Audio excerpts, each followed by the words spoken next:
Hey, what's going on, folks? Welcome back to the Graphic Design is Fun podcast. My name's Dan. This week we are chatting with graphic designer and illustrator Shane Harris. Shane is a designer who's done it all, from working at design agencies to working in-house as an art director to his freelancing work. We talk about how he got started in design and some of his favorite projects, including the very interesting story of how he ended up being contacted to design the branding for a brewery in Colorado called the 14er. If you want to check out Shane's work, I've linked his Instagram, Dribble, and website in the description of the episode. And without further ado, here is my conversation with Shane Harris. Tell me a bit about the 14er Brewing Project, because this is an awesome story. Yeah, so 14er, it's a really fun story. So one of my best friends, he does home brewing, and for the longest time we'd go to his house and hang out and just try something new that he's doing. And back when I was trying to get in more to branding, kind of finesse my logo chops, if you will, I joined a Skillshare class by Evan Hewitt, and he was kind of teaching on how to create textures as well as create a visual identity for a brand. So he in the class, the whole idea was just to pick a project of any kind, like you could do whatever. So I decided just to make a brand up for my buddy who does home brewing, and so I decided to name it 14er Brewing. So 14er, if you don't know, in Colorado, any mountain peak that's over 14,000 feet is considered a 14er, and there's about, I think, over 50 of them throughout the whole state of Colorado, and so it's a big deal, and it's a really popular hobby for a lot of people to try and hike as many 14ers as they can. So I thought it'd be fun to kind of reflect on his love for the mountains through the brewery logo, and so I did it for the class. And funny enough, I didn't really like do the full extent of the logo I wanted to in the class at the time, but it was a great class, and I learned a lot from it. But then some local guys were looking to create their own brewery in town, and they had actually stumbled upon my Skillshare project, and they found out that through trying to find a patent and copywriting and everything, they wanted to make sure like that wasn't a real brewery that I had created branding for. And so they reached out, and through the process of talking, they decided just to go ahead and hire me to use their name and rebrand for them, and went a whole different direction from what I originally went, which is great. And it was a super just fun project, and I'm still working with them to this day. So Oh, um, wow. pretty cool stuff. Man, that is just so cool. I mean, what you must have been so kind of shocked when you got that email. Like, what are the odds someone is also going to start a real brewery with this name, the exact same name that you had chosen? That's just so crazy. Yeah, it was a surreal conversation for sure, because especially in the time frame that it happened, because I hadn't finished that class but maybe a few months before they reached out, and so the timing was just kind of uncanny. But um I mean, the fact that I got to make it in real life was just the coolest experience. So Yeah, that's so cool. And cool that you're still working with them. I was looking through your project pages and yeah, it's like you've done tons of work for them, designing cans and mhm. all kinds of work. I was gonna ask though, yeah, so it's you did change the logo, or it wasn't the exact same as what you made in the Skillshare class, what ended up becoming their real logo. Right, yeah. The one that I did in Skillshare was it was much more kind of texturized, and I think it had like wood vibe to it, versus the new one is like very much more of a stamp and kind of encompasses the mountains and hops and everything. So That's so cool. So I want to ask you a bit about sort of how you got into design, but in reading up a little bit about you, so you initially wanted to join the FBI, or that was like a sort of the goal in your first year university?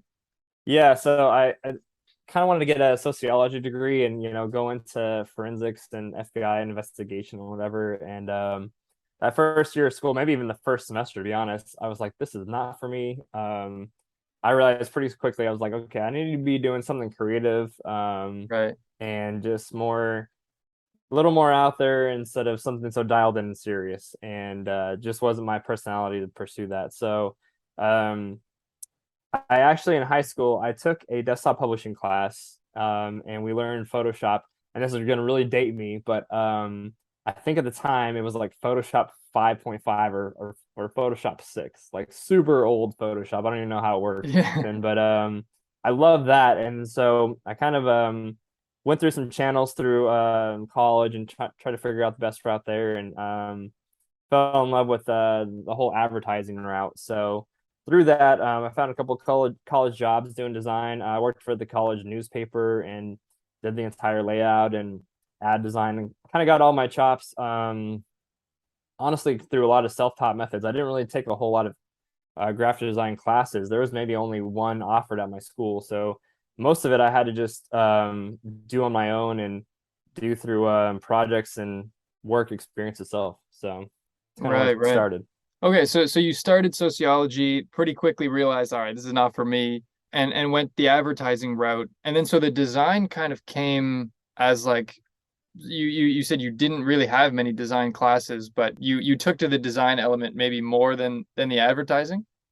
Yeah, for sure. I was maybe only one of like three or four people out of my entire advertising marketing group that was kind of doing the creative side of things. And so um, we were leaned on so heavily, and it was amazing they didn't offer more because so many people wanted to learn. So a lot of times we were almost like mentors to other students who needed to Sure. do certain design programs to finish their projects. And so just had to kind of do things on my own and figure it out. And back then, like tutorials was still kind of scarce online, and so it was a lot of just trial and error. And the ones that were out there were you got to had to work with what you got, kind of thing. Yeah, yeah, So. yeah. Do you find that the background or like what you did learn about advertising has helped you throughout your career though? Oh, for sure. I think I mean that's what really set me on track to be where I am today, was just learning through all the advertising I wanted to. I mean, I in some ways I kind of wanted to go that whole Mad Men, Madison Avenue route, going through the like art director, creative director, and just doing like billboard ads and print ads. But thankfully, digital's changed that game a lot. So have way more creative opportunities than even I imagined back then. But it's been a big influence on me because I've learned how to kind of work in both worlds. Now you do so you run your own kind of freelance studio. You've worked in-house. You currently work as an art director, is that correct? Yeah, so I work for a company called MetaShare. It's a healthcare sharing program, and I work in house for them, and we have just a real minimal creative team there. That we have a production crew for um, video marketing, if you will, and then I have some contractors that work with me, and we do everything under the sun for their brand. So you name it, it's digital, print, collateral, outdoor, environmental. We've kind of done it all through all just marketing channels, really. And I'm curious as somebody who's kind of been all across the board in terms of in-house agencies for freelancing, what do you find are the pros and cons of those and what you prefer? Yeah, I've been doing in-house the most, so I probably prefer that. Just for lack of a better term, I would just say stability. Right. In-house seems more stable a lot of times than with the agencies that I've been in the past. There was a couple agencies that I worked at and another in-house as well, and they've both now don't exist anymore, just due to lack of clients or budget or whatever it may be. And so I think for me, my experience, I enjoy in-house because you're working under one brand, and so you kind of get to have your hands in everything under the sun, like I said earlier. So I enjoy that. Nice, nice. But going back to the agency side, I mean, the perk there, the pros there is that you get a nice variety of clients when you're working the agency side. I mean, you're never doing just one thing all the time. So, you may be working on 5 to 10 different clients, and they could range from anything from, tech to educational to food packaging. So, you got to balance what fits you best there. For sure. And that's cool that you've sort of found a balance in terms of being able to do both, to have that in-house position and also still pick up lots of cool freelance jobs on the side. Yeah, it's definitely a win-win in that situation. So I wanted to talk to you about Creative South. This is something you've talked about a lot. And did you go this past year? I wasn't able to make it this past year, unfortunately, Hmm. but But you've been um, many times. yeah, I've been a good handful for sure. So I'm definitely a big advocate for it. Yeah, I was curious what your experience has been there and what it is that keeps you going back year after year. Yeah, I mean, number one is community. From the very first time I went, I mean, everyone was just so genuine and just overly excited and just happy to be kind of in that crowd where everyone speaks the same language, if you will. Yeah. And so everyone kind of gets each other. Like we're in similar shoes, and so it's just easy to kind of jump in conversations with most people there.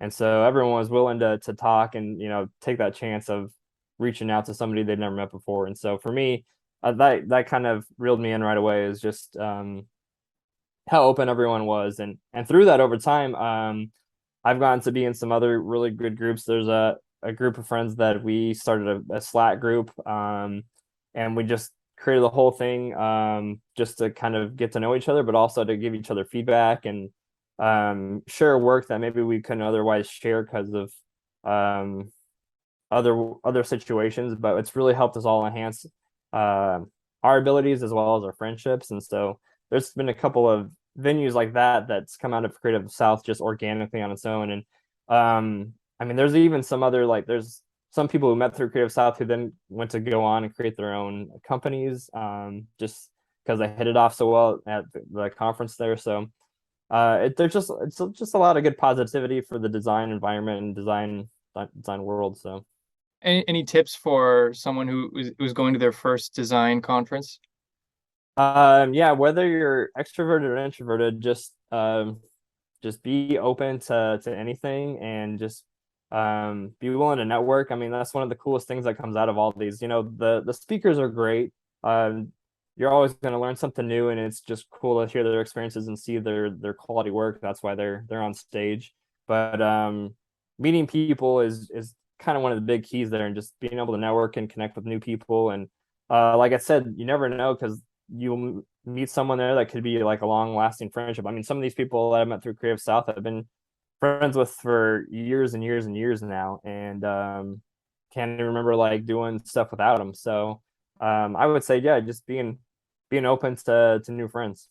That's awesome. And that's in Georgia, right? Yes, it's in Columbus, Georgia. Yeah, yeah. Have you been to other design conferences, or are you a Creative South purist? Um, I'm looking into doing a Creative Works, which is in Memphis, Tennessee this year. There's also Crop. Crop is awesome. They kind of have a similar vibe to Creative South. They run through Austin every year, and they bring in high quality speakers too, and they do all kinds of great stuff. They have the live art outside too. So those are kind of the big three that I would kind of circle between. So What was that? Crop? Just CROP? yeah, CropCon. Yeah, Oh, okay, okay. like crop tool. Mhm. Right, right, right. Makes sense. Um, okay, one sort of random question, but I've noticed looking through some of your work and some of your older stuff, you've been a long time supporter and fan of Johnny Cupcakes. Yeah. Yeah, he's definitely one of those ones in the very beginning who kind of helped kind of get my creativity going, if you will. His branding has always just been so strong, and the following that he's created over time is just amazing, just over t-shirts. And I've always kind of loved the pop culture spin on things that some brands do, but he does it super well. And so uh he was also another one who influenced me to kind of go the design route.